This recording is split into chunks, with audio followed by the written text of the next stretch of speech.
has the support of at least 2 Republicans, but that's not enough. I'm saying hopefully we can get 4 more Republicans. Gee whiz, I mean, this is something we've never stopped unemployment. Let me just ask you. Joining me now is Democratic Congresswoman Karen Bass. Good morning. Good morning. Good morning. You heard Harry Reid. What do you think the chances are realistically he gets 5 Republicans, since the demand that we hear from a lot of them that it be paid for is not part of this bill?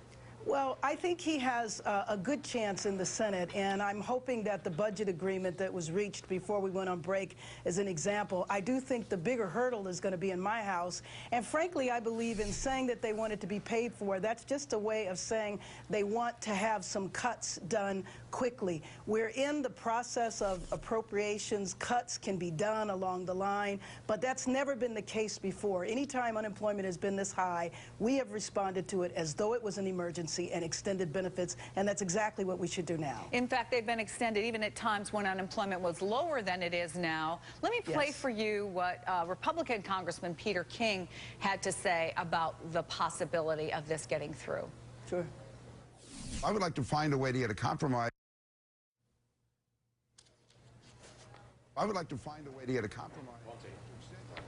So we have a problem with that tape, but I can read you what he said, Sure. Congresswoman. I would like to find a way to get a compromise to extend unemployment insurance, at least for a brief period of time. But at the same time, the Democrats should make compromises as far as burdensome regulations in an attempt to unleash the economy, because the ultimate answer is not unemployment insurance. The ultimate answer is more jobs. Your reaction? You know, well, first of all, I absolutely agree. The ultimate answer is more jobs, but that's not the way to bring more jobs about.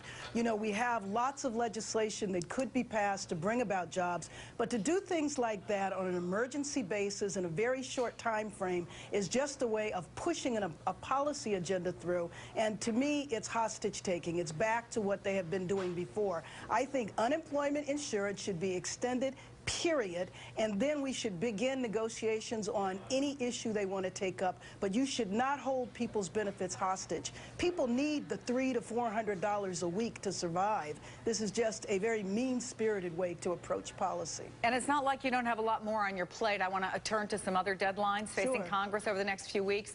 January 15th, lawmakers have to sign off on that detailed spending outline for the budget. Obviously, you've got to raise the debt limit. There's always the risk of default. You have the yearly ritual of trying to pass 12 spending bills that would provide 2015 funding for federal agencies.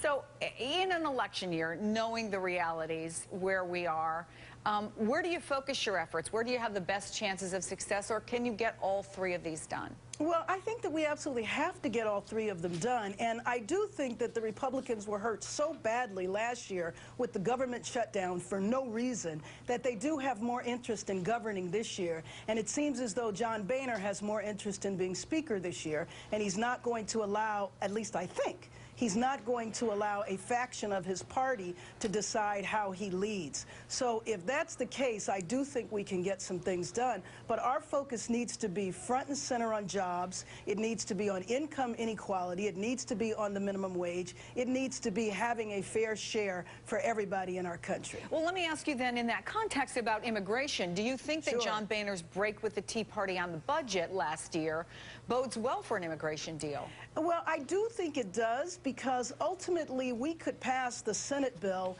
right away if he would just break with the notion that the majority of his caucus has to be on the same page. I'm a little less optimistic about immigration reform, because what I hear is that they want a piecemeal approach. And my problem with the piecemeal approach is I don't know that you ever get to citizenship, and that's where the biggest hurdle is for them. They can get to legal resident, but they can't get to citizenship, and I don't believe that we should have a second class in our society. I believe it should be equal, and so there needs to be a pathway to citizenship, and there absolutely needs to be comprehensive immigration reform, not a piecemeal approach. So less than a 50-50 chance on immigration? Well, you know what? I'm going to start the year out optimistic, and I'm going to say that the Republicans really might want to govern this year. They do have a reputation of the 3 years that they've been in power of having the title of the least productive Congress in history, and that maybe in 2014 governing might be at the top of their agenda. Congresswoman Karen Bass, always good to see you on the program. Thanks. Thanks for having me on. Back to reality for President Obama.